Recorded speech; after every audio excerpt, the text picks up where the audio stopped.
20 sacks, dead last in the league. For a franchise chasing a Super Bowl, that is an indictment. Determined, San Francisco answered with major changes. But now we have to separate the real upgrades from the hidden gambles and empty talk. One overlooked veteran could come alive under Kris Kocurek. A much more explosive possibility would require real guts from John Lynch. And the pressure does not end with the defensive line. There is new competition at punter, while two important players enter training camp owing this team answers. Serious, nobody gets protected by a contract or reputation today. Hit like, subscribe to 49ers Express, and come demand championship football.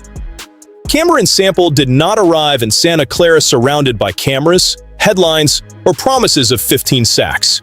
While fans focus on Osa Odigizwa, Romello Height, and the bigger names brought in to restore some violence to this pass rush, the former Bengals defensive end quietly walks into a competition where doing the dirty work could be worth its weight in gold.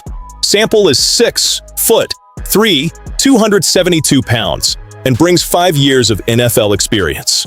Cincinnati selected him in the 4th round of the 2021 draft, but his production never truly took off. 7 sacks and 8 tackles for loss across 61 games. He missed all of 2024 after tearing his Achilles. Still, the numbers do not tell his whole story. Sample has always been better at setting the edge, absorbing contact, and battling against the run than beating tackles with flashy pass rush moves. These 49ers should see that as a legitimate need. Nick Bosa cannot attack freely if the rest of the front lets opponents run basic concepts, control the clock, and stay comfortable. January defense starts by taking away the opponent's favorite way of attacking you. Then Kris Kocurek enters the picture, and that changes the temperature of this entire conversation. He helped players like Arden Key and Clelin Ferrell rebuild their value in San Francisco by simplifying assignments and maximizing their best traits. Sample could be next, but he has to prove his body has responded, his legs still have juice, and his discipline against the run deserves meaningful snaps. A 1-year contract with $225,000 guaranteed gives nobody a roster spot, but it does show he was not invited just to fill out May drills. The opportunity gets bigger while Michael Williams continues recovering from last year's ACL injury. Until the young edge defender is fully ready, the 49ers need a dependable veteran who can hold the edge without disrupting the rotation. If Sample eats space, defeats blocks, closes running lanes, and gives the Hunters freedom to attack, Kocurek will have turned a forgotten addition into a valuable piece. Sample does not need to become a star. He needs to make this defense tougher, deeper, and much less comfortable to play against. Improvement alone is not enough when the problem was the league's worst pass rush. The 49ers traded for Osa Odigizwa, invested in young talent, and started rebuilding the defensive front. Good, but declaring the work finished would mean accepting an incomplete answer far too early. Nick Bosa cannot keep entering 3rd down knowing the entire protection can slide toward him without fear. Alfred Collins and CJ West bring upside, strength, and a future.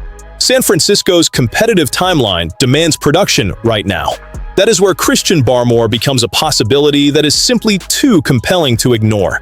The Patriots' defensive tackle has the kind of combination that changes an offensive call: size to hold up inside, power to drive guards backward, and burst to split the pocket.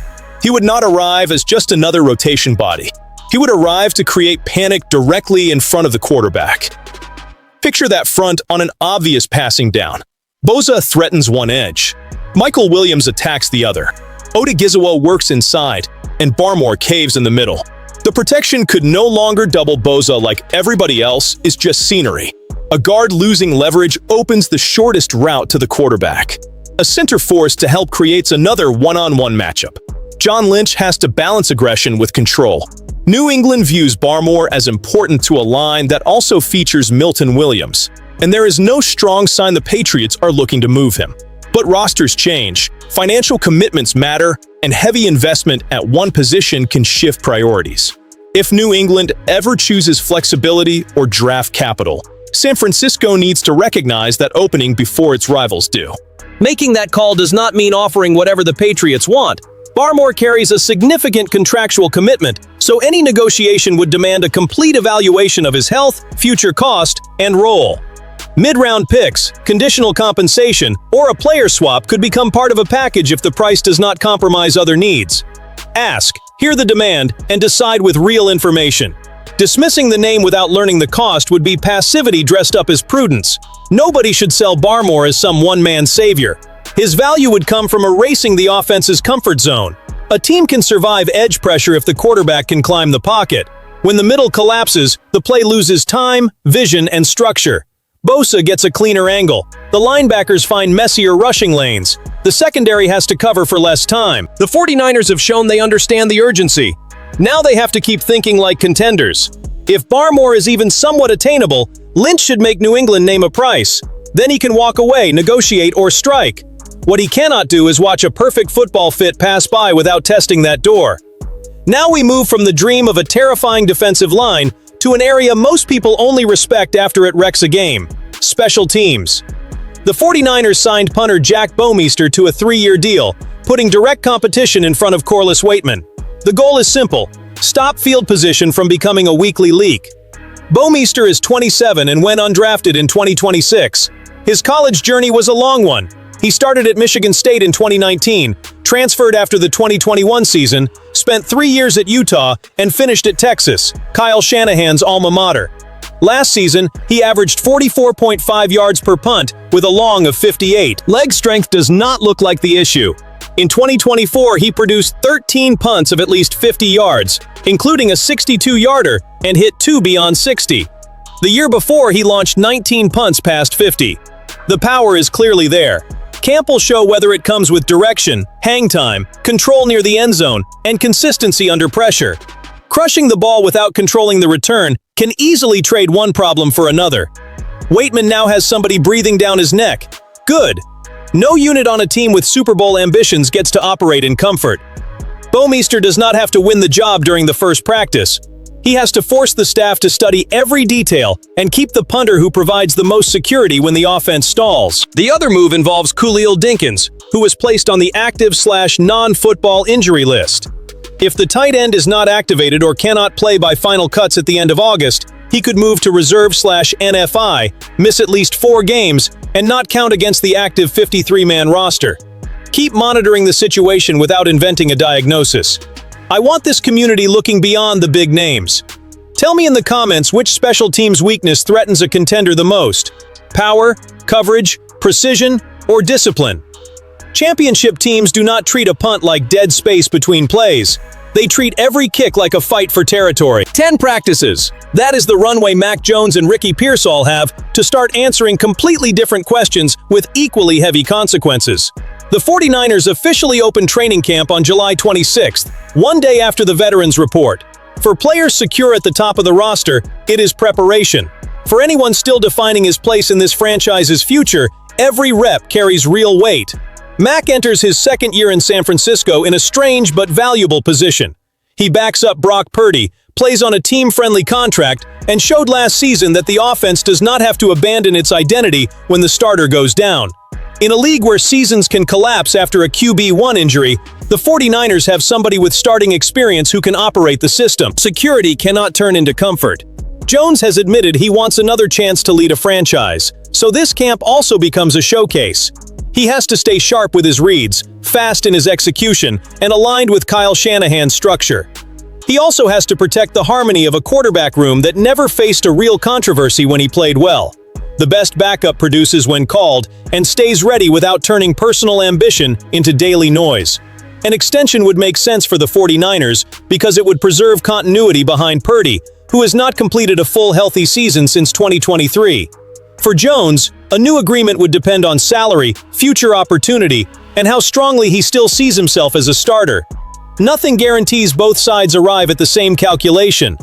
Camp could bring them closer if he repeats last year's consistency and proves his presence is worth more than a temporary solution. The demand on Pearsall is more physical and far more unforgiving. Talent has never been the main debate. Availability has. In his second year, he opened camp on the PUP list with a hamstring injury, appeared in only 9 games, and also dealt with PCL and ankle issues.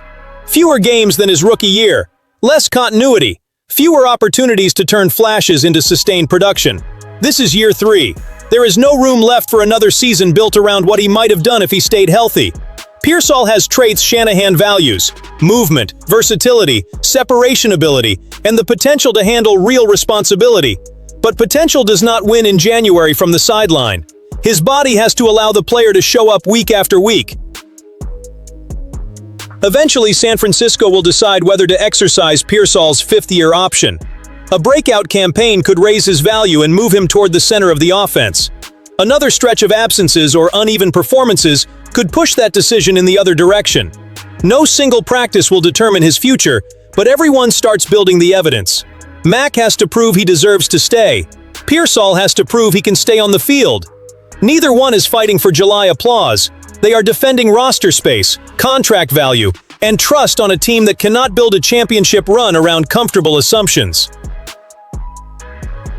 Those 20 sacks sent a message nobody in Santa Clara gets to soften. Trying to contend without striking fear is asking to get eliminated when the game gets tight. Every competition matters because of that, from the veteran trying to come alive under Kocurek to the potential interior line swing. From the punter fighting for territory to the players defending their futures in camp. This team needs answers that survive heavy Sundays and January nights. San Francisco has started responding, but a response only matters when it turns into execution. Share this video with a fan who demands courage too. Subscribe to 49ers Express and keep the pressure where it belongs, on a franchise built to win.